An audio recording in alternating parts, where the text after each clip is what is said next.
What's up, everybody? Welcome to another episode of the Quisha King Show, where we talk about faith, culture, and politics, all geared towards the next generation. Today, I have a treat for you guys. You're not going to believe who I had to stalk around corners and basically harass. I'm just kidding, to bring him on. But I have with me the incredible Pete Hegseth from Fox News. Hey, Quisha, how you doing? I'm honored to be here. Come on.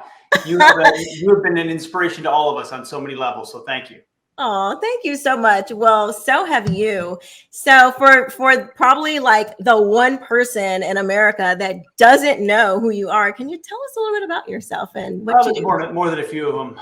Well, Quisha, at this point, folks who probably know me from Fox and Fox and Friends Weekend, I host the show there and do a lot of work for Fox Nation, including the Miseducation of America, which you were a part of our summit, and which was a phenomenal opportunity to showcase the film and the work that you're doing and so many other patriots are doing in the cause of the classroom. But I am definitely an accidental TV person. I didn't set out to be on TV. I'm from a small town in Minnesota, faith-filled, wonderful parents, wonderful community, great patriotism, public school, like I'm sure a lot of your viewers, and went to college, did ROTC, got into the military that way, served a couple of tours, tour in Guantanamo Bay, tour in Iraq, and then I came home and started a vets group that was about getting the warfighters what they deserve and need as far as strategy and resources and troops. And found my way on Capitol Hill doing things with that, found out my way doing segments on Fox and other networks. And then I went to grad school, deployed to Afghanistan, came back, got involved with another veterans organization called Concerned Vets for America, which is about trying to fix the VA, reform the VA, make it actually responsive to vets as customers and give them options, which is a novel concept. Just like school choice, it's impossible for the bureaucracy to wrap their brain around anything that isn't total domination and consolidation of their power, as you know.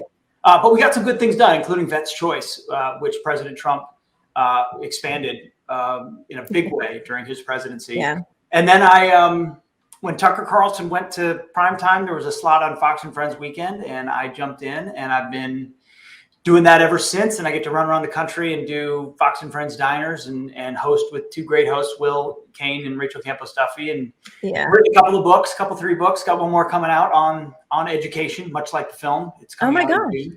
That's great. Yeah, it's called Battle for the American Mind. And it's an expanded version of Miseducation of America and kind of a deeper dive into what the left has done to take over the classroom. So you know what it comes down to? I'm a Christian, I'm a father, I'm a husband, and I am a patriot who is grateful that God has given me an opportunity at this moment or any moment to contribute in a small way toward the cause of faith and family and freedom and liberty and all the things.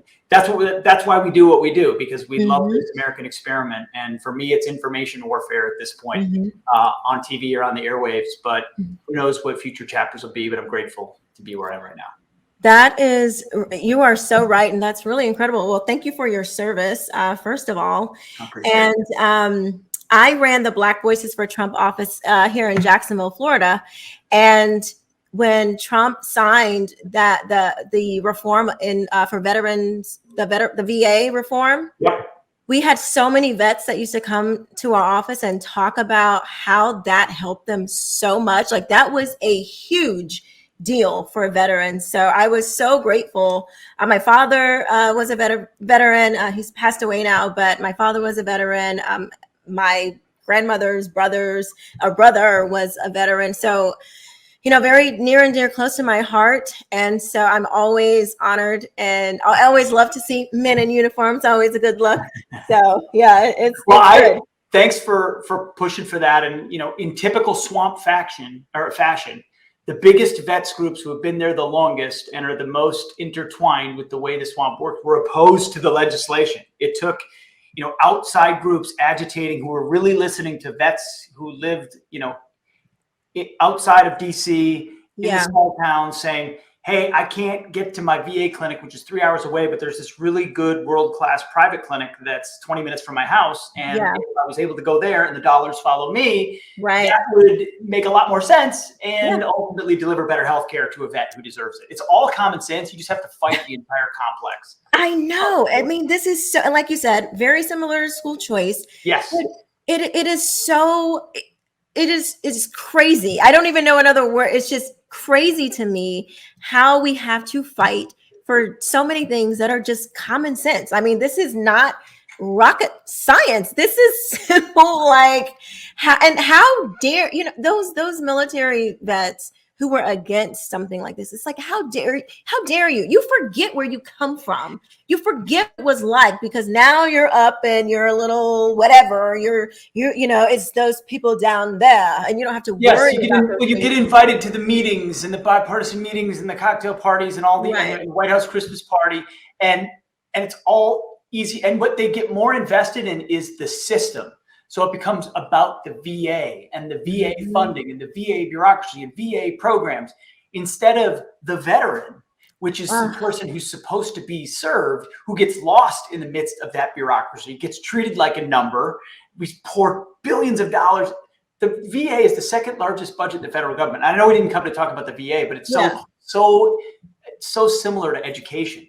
Huge budget. They're always promising another billion will solve the system. Right. They know it doesn't work, but they protect the system because it's the system that perpetuating it becomes part of their mission. It's just like public education, especially in these big school districts. They know their product doesn't work. They know their product fails kids. And time again, all they say is just give us more money and we'll do better. And then we pour more money down the same rat hole and we get the same results. And parents are left there saying, well, I'm stuck with my kid in school. Yeah, it makes you, like, when you start to dig into this stuff like you guys did on the Miseducation of America, it infuriates you, because you see this was like a concerted plan that these Marxists have been like marching out. Like they want their revolution so bad. They will sit there and be so patient and wait like decade after decade to, for moments like this, and just like, pounce on the weak and the vulnerable. They just chip away and they plant the seeds and they get another position and they get another chair of a department, and then they control another part of the bureaucracy, and then they take control of the unions, and then they get the professorships, and then they pump out the students who are obedient to that, and then every incentive. And it's death by 1,000 cuts. Right. Pretty soon parents look up and they go, wait, 30 years ago, we were living in a conservative local control school district where I know the school board and maybe even faith was, at least tolerated, if not welcomed. Right. And now I've got, this craziness. How did it happen? And it happened slowly. And it was one parent who didn't stand up generation after generation and classroom after classroom and say enough. And maybe all of us were a part of it at some level, just saying, well, all right, it's not a big deal, move on. And it's parents like you who are now standing up at school boards and elsewhere saying, enough. I wanted that for my kids, but I can't do it. Yeah. Yeah. Let me ask you this. Where do you think the courage went in America? Because America, that was the spirit of America. Courage. I mean, think about what the founding fathers did. Think about what a lot of Black American slaves did, the courage to fight. My great-great-grandfather was born a slave, bought his freedom. He taught himself how to read. He acquired almost 400 acres of land that my family still lives on today. Like, that's not punk stuff. Like, you got to have some grit about you to face these types of things. We used to have men, and I'm going to say men because I believe that men are the leaders of, I believe that men should lead, and women too, but I believe in the Christian biblical order. I'll just say it that way. And what happened to the courage of the men? What do you think? Like, great question. I mean, I think of a man named James Lafayette, who we just did a special on for Fox Nation. He was a slave in Virginia who was basically given to Lafayette, the French general during the Revolution, to work as a spy, and he worked as a double agent for the cause. Yes, I heard about him. We just learned about his story, and we tell untold stories on Fox Nation. He was a double agent. Even when the war was over and we won, it took him 7 years to win his freedom, and it took the Marquis de Lafayette to intervene on his behalf. Yeah. And then he was free, and he lived 40 years a free man. He had to buy back his wife. He had to buy back his kids. Like, it's insane. So the conviction and the courage of previous generations, even looking back at World War II, even looking like the endurance of, I just think we have absolutely everything in the world at our fingertips. We have every need we could ever want at a moment's notice. We're willing to give away freedom for security or freedom for comfort. And I also think, so that's the sort of most recent manifestation of it. It's just like, well, what does it matter if my data is available? What does it matter if my privacy is encroached on? And then you add that to the absolute destruction of the biblical worldview inside our country, where up is down and good is bad, and boys are girls and girls are boys, and you know, you're racist if you're white, and you're oppressed if you're black, and you're all of these sort of, it's really a total flipping of an understanding of human nature that understands we're all flawed, in need of God's grace and a savior in Jesus Christ, and only through that can we be redeemed. And government exists to protect us, our God-given rights from the government, and limit government. And if you rip that away, and our founders absolutely understood that, as you know, then you slowly but surely start to take away the underpinnings of how you self-govern and the moral compass required for us to be free men and women. So the combination of that plus ease. I mean, we have it so easy right now. I know, it's crazy. We have everything. We have, I mean, just everything at our fingertips, and yet we're in many ways more depressed, more empty, more detached, and less committed to causes that really matter. That's a dangerous combination when it comes to very insidious ideologies that are on the march, as you know. You know, it's so crazy. I was talking to a friend last night, and he's older. And so it's almost like he's a black guy, and it's almost like he wants to be conservative. His values lie on the conservative side, but he still kind of tiptoes. He's like, oh, I can't wait. I'm like, dude, you act like you just left the civil rights march like yesterday. Like, dude, it's over. We won. Like, it's so crazy how people want to hold on to the troubles of the past and that were caused by big government, and at the same time criticize that same big government. I was just it's just stuck in my mind when you were talking about, you know, how big the government has gotten and this reliance on it. It's like it's a double mind. You can't have both. You can't be mad at the system and want to tear it down, and then at the same time want it to, you know, want and need to depend on it. I think that double mindset, it really holds people back. I mean, I really do believe that we struggle, not just Black Americans, but a lot of Americans struggle with, like, okay, well, I want my comfort, but on the other hand, you know, I got to give up my freedom.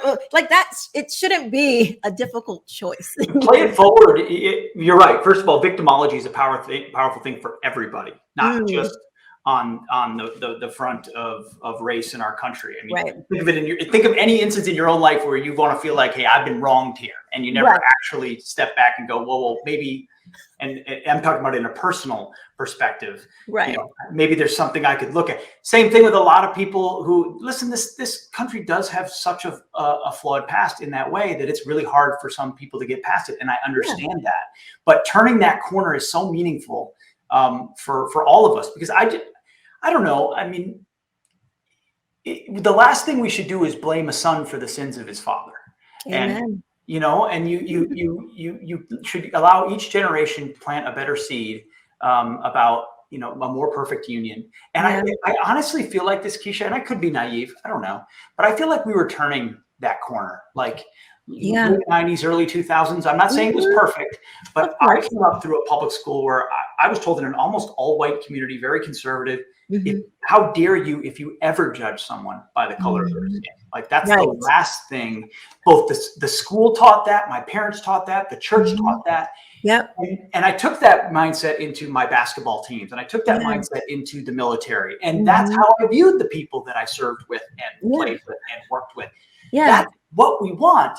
And it's almost like we were too close. And control and victimhood is a powerful narrative in a political sense. But I think it's voices like you, Quisha. It's voices, bold, courageous voices that come on and say, it's okay. The water's warm. Like the things they believe in, it's not what you believe. It's not what you believe. And we can let go of the traditional allegiances, especially if you share the values that we all share as Americans about what's right and wrong.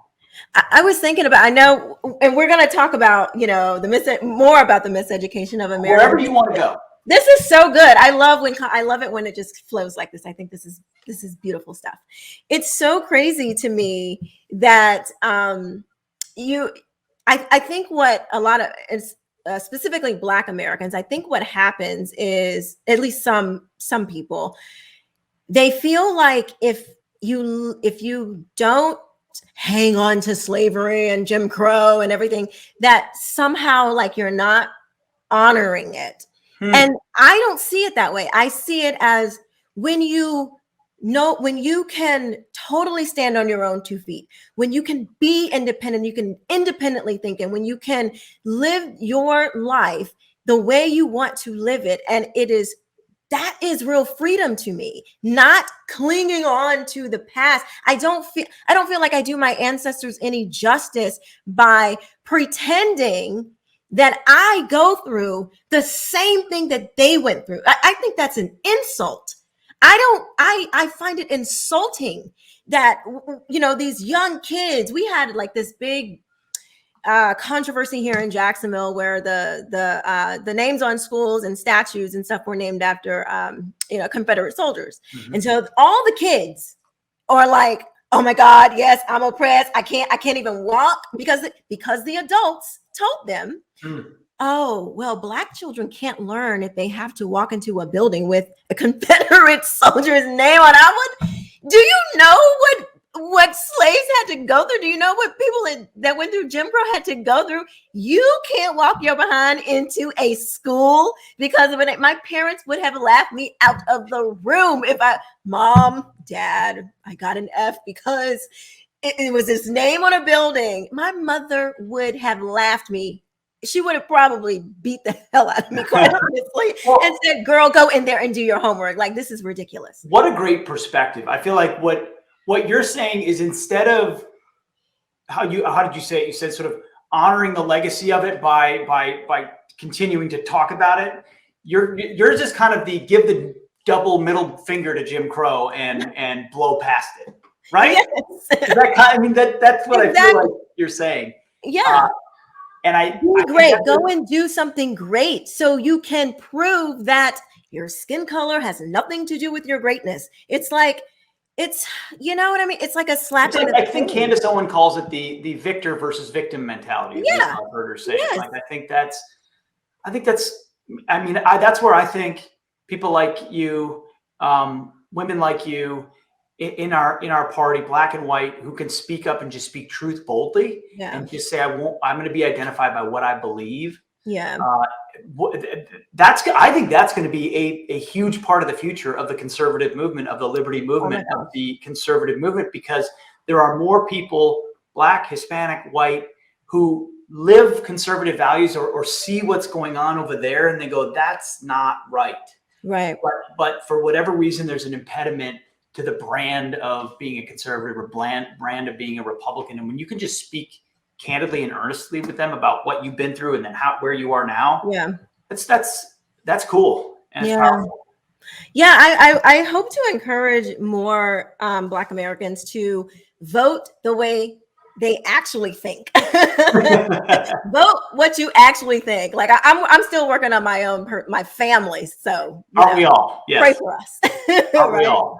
So, speaking of Christianity, in The Miseducation of America, you talk about the Western Christian Paideia. Did I say that right? Paideia. Yeah. Okay. So, I think I understand Paideia, but can you explain it? Yeah. Let me. I mean, it's a really simple concept, but it's a very powerful, complex concept, which makes it very complex. And I didn't understand it either before the film, and we try to unpack it, and we unpack it even more in the book. But the idea, paideia is an old Greek word that does not have a translation in English. So there's no reason why we would know it unless we studied Greek. But our founders knew that word very well 270 years ago. It was known throughout the 2,000 years of the Western world. And it basically is the enculturation, development, nurturement, education of a child. Paideia is sort of, it's like, think of Star Wars, it's like the Force. You know, it's the way in which the values that a family, that parents, that a culture, that schools, that churches implant on the heart and the soul of a kid that sort of pushes them in a direction about how they ought live. It's basically the vision of a good life, right? You know, what do we value as a society or as a culture? Yeah. And so Judeo-Christian culture, Western civilization, the ancient Greeks, the Romans, combined with the Jews and the Christians, Judeo-Christian values, created a very unique paideia in human history. And the paideia of the West was the idea of liberated citizens. And you created liberated citizens by giving them a liberal arts education, which is where liberal arts comes from. Right. And that was unique. The idea that you could train anybody. Now, again, this was all incremental. At first, it was like white landowners in Athens, and then it was over. I mean, it expanded over time. But the idea that citizens at any level or station could be taught to think rationally and with reason, liberated their mind to maintain a republic. And Athens, you know, and Rome, but more Athens, and the idea that democracies require free-thinking people. Otherwise, you would be ruled by, as we had for thousands of years, by autocrats and kings who told subjects what to do. It was a totally different way of thinking, but you had to educate it into kids. Founders understood that and almost took it for granted in our country that the classical Christian education, Western civilization, the great books would be in, you know, the Bible would be a fundamental bedrock of what kids were taught. And that's what Thomas Jefferson and George Washington and John Adams and, you know, all of them grew up reading the Bible, understanding the great books, engaging with the big ideas of Athens and Rome, debating about the philosophies of the Enlightenment, all trying to get a grip around human nature and the role of government and and those were things that were taught in school. You teach those to welders, and you teach them to, you know, bakers, and you teach them to farmers, and you teach them to so that everyone has a basic baseline of understanding, so they can think freely and not be co-opted by tyrants or be seduced by loose rhetoric or promises, which tyrants are always quite good at. So it's a specific system of education. And that's why we often miss the mark when we talk just about college, because we talk about, oh, universities, they're lunatic, Marxist, and they are. But they're planting the seeds when they're in 4th grade and 3rd grade and 5th grade and junior high. And that's where kids start to get the signs of what our culture values. And what's important. And then they start to orient their life in that direction. And it's hard to undo that once a lot of those seeds are planted. And, you know, a lot of people in the course of this project, I mean, myself included, I'm unpacking the depth of my progressive education as we're going through the film. As we're going through the book, I'm like, oh my goodness, I got a fully progressive education. I didn't even know. And so paideia is one of those terms that we tried to define, capture, to give an essence of what makes the West unique. And, not perfect, but unique in its approach. And they have effectively completely stripped it. So when you look into the book, it went from a Western Christian paideia to an American progressive paideia as they changed it to now a culturally Marxist paideia. And that's what they're implanting now in the minds of young people. Yeah. I know what you mean when you say you had to like totally rewire your mind and realize, oh my gosh. So mine was with this whole idea of a strong, independent woman. And you can't be, I am divorced. And what I had to learn is that You can't be a strong, independent woman and be married. You know, and you can have interdependence, but you can't have independence and be married. You know, it just don't work like that. But I had to undo this, the feminism part of that, because there's a lot of crazy, wild, you know, feminist that gets thrown into this loop, as into this, you know, mindset as well, worldview, if you want to call it, as well. And so as women, you know, I know you're not a woman, but this is something we have to undo in our minds and realize it's okay if you want to stay at home and bake cookies and teach your children. That is a beautiful thing. That does not mean that you're less than. You know, It's like we bought into this idea that you got to be the one out there slaving away at work. It's like, actually, no, I'm okay with that. Most women don't want to do that, but we've been, you know, we've been. And the idea should be, if you want to choose, you can. But my understanding is there's just a lot of societal pressure that you are up against in that. Exactly. If you want to, you can. I mean, I love to work. I do. I'm one of those women. I love to work. I get something, you know, I do get something from it. But I was a stay-at-home wife, you know, wife and mother. I love that too. You know, but then I was like, okay, well, I'll help you run your business. So, you know what I mean? So I was still able to kind of do my part in a different sort of way. And so you can do those things, but it's understanding, and I'm going to say something that's going to be crazy. It's understanding your place as a woman. I know you're not supposed to say that. You're not.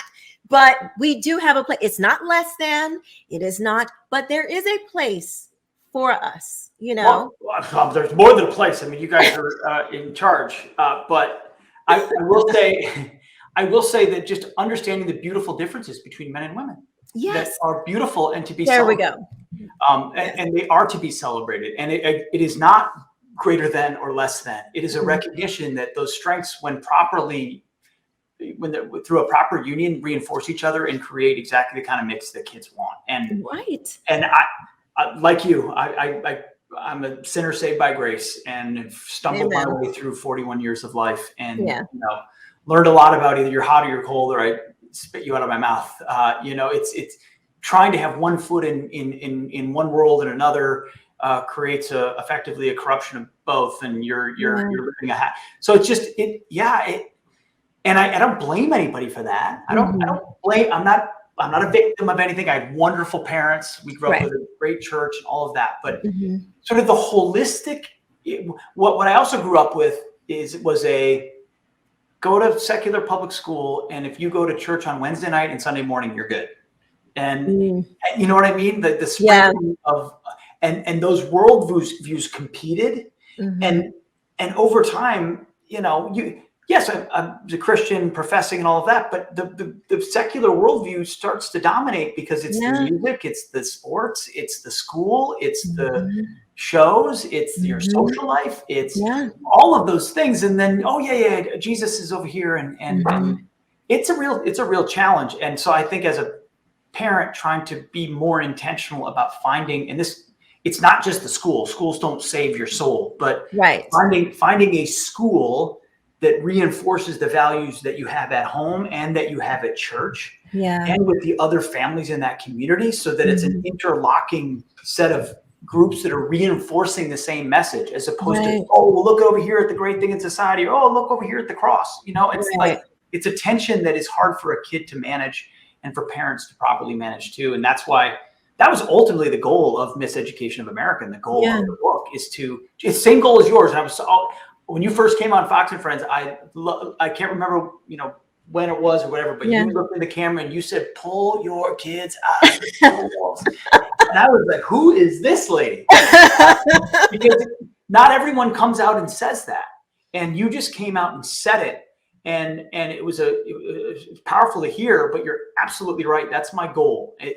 Now, I understand some people can't. Some people can't homeschool, and some people don't have a classical Christian school. Now, there are a lot of online classical options, which are hybrid, and so there's a lot of options. But man, if you want to be intentional about the development of your kids' Paideia or their soul, I don't want kids coming home from a school that I have to deprogram them from. And I want to reinforce. I just couldn't imagine if I'm seeing critical race theory in school, I'm seeing pornography in school, I'm seeing school shootings, I'm seeing the straw for me with my oldest daughter. I was going to drop her off to school one day, and I saw this long line of kids, and I'm like, what's going on? And I had no idea. There was no email sent. I didn't know what was going on. And as I get closer, you're in the car loop, I'm driving up, and as I get closer, they're standing and patting down the kids one by one, like they were going into a freaking prison system. I'm like, I just kept driving. Pete, she hasn't gone back since. I'm like, really? I cannot take it anymore. And if we're seeing all of these things, I just cannot continue. I will sacrifice whatever I have to do, because you will not. You can't have my kid. You can't. I'm sorry. You are the exact example of the radical reorientation that we talk about in the book, which is, think about the amount of time we spend on vacations or where we're going to live, all the other decisions we make in life, the money and time and energy we spend on them. Yeah. And then we all just kind of default to the local school district because, well, that's where they go. Yeah. And that's your most precious asset. And we're handing them over and saying, well, I pay the property taxes and it's just convenient. This yellow bus comes right over here and picks them up, and all their friends are there and the sports are great and the teachers are okay. And so there's like 6 different ways to rationalize it. Oh, yeah. But I mean, COVID-19, along with the full-on arrival of CRT and the gender fluidity stuff, has been, I think, a rattling of the cage of a lot of people. And we're hoping with the film and the book to get them to say, there's something else. It's called, in our instance, classical Christian education. It's right there. It's all the ingredients. It's everything you believe in. And there's 400 of them, almost 500 of them around the country. Yeah. And they're growing. And then there's an online option where there's 150,000 kids. And, or if you can't, just find, so it's that moment of driving away from the school and saying not anymore is a really tough one to make. And I salute you for doing it, because it's not easy. It's not. I'm a single parent. I make money, but I don't, it's a sacrifice. I'm not going to lie, because my youngest daughter, who's a special needs child, she's in a private school. Now, she's been in private for like 5+ years now, because I pulled her out and I was like, I've always been a little crazy, Pete. They used to say, oh my God, here she comes. But I knew they worked for me. I've always had that type of mindset. And I'm like, no, this meeting is going to be as long as I say it's going to be. So I've always been a little, feisty, I must admit. But, it is a sacrifice, but there are so many options now. So many options now. Homeschooling looks totally different. My oldest daughter, she's in a homeschool co-op. She goes to a classroom. She can do chorus. She can play sports. She has friends, it's like 7 kids that she goes to school with. So it's not just, me, it's going to be me and mom or me and the kids. It's, there's so many different options now that there are to choose from. And I think we need to start changing the way we talk about it. Like when you say, like property taxes and stuff, because people say this all the time. Well, what about the people who can't pull their kids out? And, we're paying, they typically say something like, they say it in a way that says that it's like the government's money. I'm like, no, we need to start reminding people, this is your money. Yep. You should be able to send your kid wherever you want, because it's your money. This is not, a lot of people will say, well, I don't want, it's the government. If it's a government school, then that means that they're going to be able to do anything they want to do. Well, if we stop saying it that way and remember that it's our money, and start getting legislation passed where they cannot come in and do whatever they want, like with homeschool, because they try to take over homeschools. They try to, intimidate parents, but it's your tax dollars. My daughter does whatever they can. And you're right. The death blow to their grip and monopoly on this as government schools is educational tax credits. Every single conservative running for office should make that platform number one, is empower parents to choose the school for their kids. That's it. And it takes away a giant reason, a legitimate financial reason why a lot of families can't do it. Or if you've got multiple earners or you've got single parent homes, like sometimes homeschooling is just not an option. And so getting every tool at their disposal is really important. Yeah, that's so true. Well, we will wrap this up. I could talk to you forever, but I will respect your time. But this has been such a great conversation. I appreciate all the different areas that we touched on. I think it will certainly enlighten some people and hopefully help people to see things in a different way. So, do you want to give, is your book about to be out? Do you want to get the name of it? Well, kind of. I would just give a plug again for Fox Nation to check it out, to watch both the 5-part series for Miseducation of America, but also the summit that Quisha and others were involved in that was in Richmond, Virginia. And it just breaks down the aspects of what we're trying to do in the film. And then I guess you could pre-order now if you want, but we haven't really announced it. It's called Battle for the American Mind. Okay. So yeah, I guess you get the exclusive first announcement of the. I don't even know if it's up on Amazon yet, but it's coming out in June. Okay. And I partnered with David Goodwin, who's also in the film, and just hope it's a powerful great, by the way. Hope it's what? He's great. He's a great guy. He's a grassroots education guy who has studied this for decades, and it's changed my life and my perspective on education, and hopefully it can help others as well. So I'm a big fan. Quisha, don't go anywhere. Come back to Fox and Friends, please. And I hope you guys have me back. I haven't. We will. Right now it's a lot of Ukraine. I know. I understand. It is what it is. But we know, and I know the news hasn't stopped. Like there's other news. There's a lot of things going on elsewhere. Yeah. So hopefully we can get to it and keep in touch, please. Yes. So everyone, please like, comment, share, and subscribe. And if you are listening to this, don't forget to give us 5 stars and download the podcast. So thank you so much for listening and watching. Pete, thank you for coming on. I know everyone is going to love this episode. So I will see you guys next time. Bye-bye.